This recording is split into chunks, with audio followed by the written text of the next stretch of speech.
তুমি ঘরে চলে যাও, এর আমি কঠিন বিচার করবো।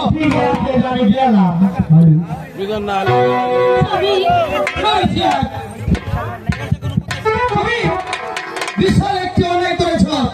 আমার কথাটা শুনুন স্বামী। আমি বুঝতে পেরেছি। আমি যখন বলতে যাই তোমাকে বলে গেছিলাম তোমার বড় বোনের মতো, তাকে বড় বোনের মতো শ্রদ্ধা করে তার সঙ্গে মিলেমিশে চলবে।